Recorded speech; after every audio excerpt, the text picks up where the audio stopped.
The call came while I was overseas. "Sir, your 6-year-old son was found starving in a locked basement."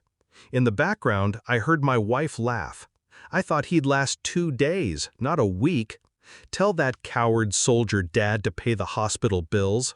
I didn't argue. I signed emergency leave papers and boarded the first flight home. My chest was hollow, my hands steady. She had no idea. I met her before my first deployment. She was soft-voiced, wide-eyed, swearing she admired soldiers because we put others first. I believed her. I gave her everything: my paychecks, my trust, my son. While I bled in desert sand, she lived comfortably in the house my hands had built. Letters stopped. Calls grew shorter. But I told myself deployment strained every marriage. I was wrong. When Child Services brought me the report, the pieces clicked. Credit cards maxed, empty savings account. Her social media tagged at resorts while my boy sat locked in dark concrete. The betrayal was absolute.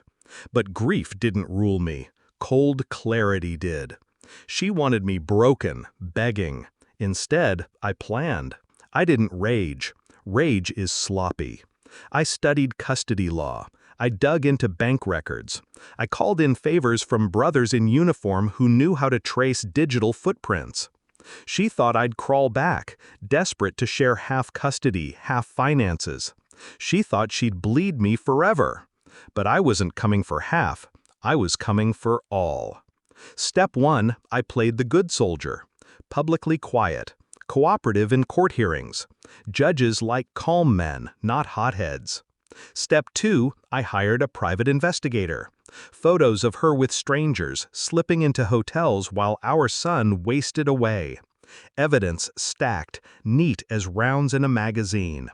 Step 3, I let her family see me carrying our boy into therapy, feeding him home-cooked meals, laughing with him in parks.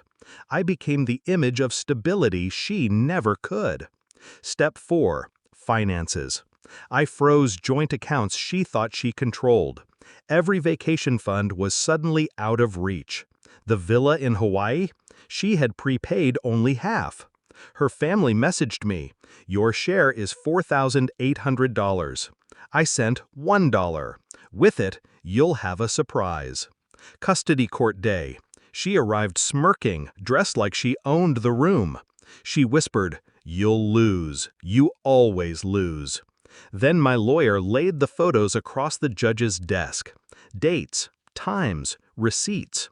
The basement door with padlock. The hospital records. Her smirk cracked. Her voice shook. She claimed it was discipline, misunderstanding, exaggeration. The judge didn't buy it. Neither did her parents, seated 2 rows behind. I watched their faces collapse as truth set in. I won full custody that morning. She lost visitation rights. That night, her family boarded flights to Hawaii without me. They thought I'd lick my wounds. They didn't know I had already called the villa owner. With evidence of fraud and unpaid balances, the reservation was void. Their plane touched down to no room, no welcome drinks, no ocean view. Just me, already on the beach with my son, sunscreen on, sipping from a cold glass. When they saw me, their screams carried over the waves. Her mother yelled, "How could you?" I raised my glass. Surprise! Revenge isn't fire. It's ice. Controlled. Precise. You don't scream, you don't hit, you don't beg. You move in silence until the floor drops beneath them. My son sleeps soundly now. He laughs without fear. He clings to me not because he's desperate, but because he's safe. She lost custody, money, reputation. I lost illusions. And that's a trade I'll make every time. Because when betrayal strips you bare, you either break or you sharpen. I sharpened.